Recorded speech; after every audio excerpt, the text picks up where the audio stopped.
Thank you for the introduction, James. And hi, everyone. Like James just mentioned, my name is Hannah Longworth, and I'm an SDR at Aircall. And I've been here for about a year now, which of course has completely flown by as the days in sales usually do. And like James said, I'm now in Paris, which is a bit of a change from the bonny land in Scotland. There's obviously been a fair few of these sales confidence events aimed at all of us SDRs or that and above. And a lot of us have talked about creating your own brand, especially, for example, Emily drew on that today. But because today's around kind of your first sales job as well, I just wanted to share some key things that have helped me along the way. And the speech will really be split into two parts, a little bit unconventional, but I'm going to talk about how creating your own brand is a crucial factor in building a trustworthy profile for your prospects. So I'm just going to address how being yourself can allow you to literally be your own brand. By channeling your key strengths and character, you can use kind of your personality as your competitive edge. And then at the second part as well, I'm going to highlight the importance of culture and how being aware of like cultural implications and language will allow you to kind of accelerate a deeper relationship with your prospects. So of course, starting your first sales job is super daunting, or well, it was for me anyway. And when I began, I was the youngest in my team with zero experience, fresh out of uni. I really thought that with a diligent work ethic would be enough to kind of ensure that I'd be a top performer. Obviously, this wasn't the case. Of course, you need to work really hard in sales to be successful, but and learn all the theory, but there's so much more behind it. To be honest, I was pretty lucky. In Aircall, we had a 2-week training program called Aircall Academy, which is pretty smooth.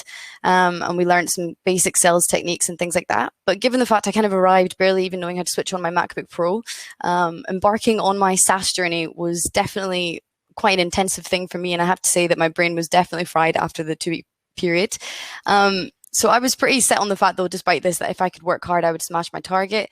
First quarter, obviously I didn't, and I only got to about 40%. My calls were really not great. I spoke too much, got the classic word vomit, you know, when you get that imposter syndrome feeling. And I just kind of would spraff all these memorized phrases that I'd learned the day before. And as we all know, that's not really the road to connecting with your prospects. But I mean, 8 weeks into the beginning of my job, I got a response from this guy called Tony Steele, who I still speak to. And he sent me an email basically not saying F off or remove me from your database. It was lighthearted, and we had a really nice conversation on the phone.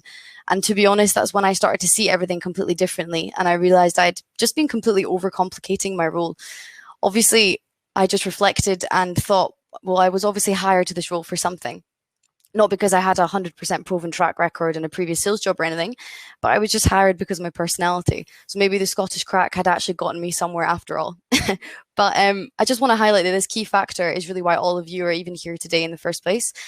I read a really good book at the time that helped get me through, that was recommended to me by my manager. It's called The Happiness Advantage, would recommend. Basically, it encourages you to write down all your key strengths and find out just how to channel them, which is something that can be really applied to work. So for example, aside from having terrible Scottish crack, but I also realized that I'm a talker and I love people and giving advice and culture. And that's why I was hired. And this kind of translated then concretely into making more calls and ensuring my talk time was high and having good conversations, like Safe also earlier highlighted. And then, so I guess what I'm trying to say is, if you're having a day when you're stuck in a bit of a rut, just think about it.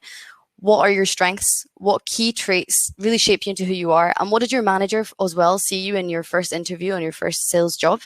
A couple of things that my manager actually said that he always looks for, just to bring them up anyway, is always looking for analytical thinking and competitiveness. But amongst other things, the key thing that he said he always looks for is a point of difference to others on the team.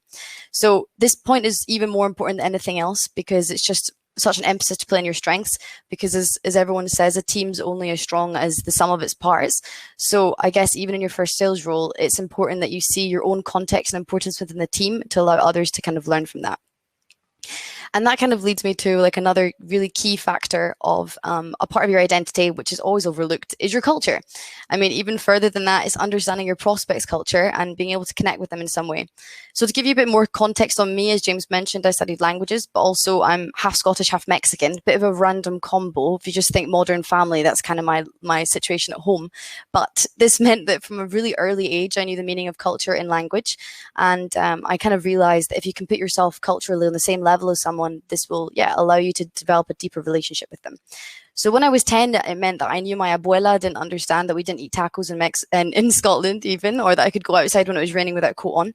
But to my prospects, it's perhaps understanding that if they're Scottish, you can joke about the pub or the weather. If they're Australian, maybe talk about surfing or the outdoor lifestyle. I mean, they're all super cliche things, but they really have gone a long way for me. I mean, even further than that, you can take notes of cultural comments that one prospect tells you, and then you can kind of mention that in the next call with another prospect from the same area, for example. Or even deeper than that as well, try to take notes on really personal things that your prospect tells you. Like, did they tell you they have kids? Did they tell you they're really stressed out? Like, take these notes and bring them up the next time you speak to them, because then they'll realize that you see them as a person and not just a sale, which is so important. But also, I guess the importance of language also feeds into culture. And like I mentioned, studying languages, I was also taught to look for linguistic patterns and mimic accents.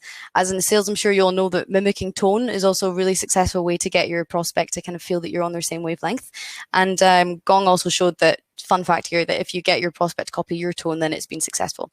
So more crucially, on the subject of language, literally speaking the language of your prospect can make a really huge difference.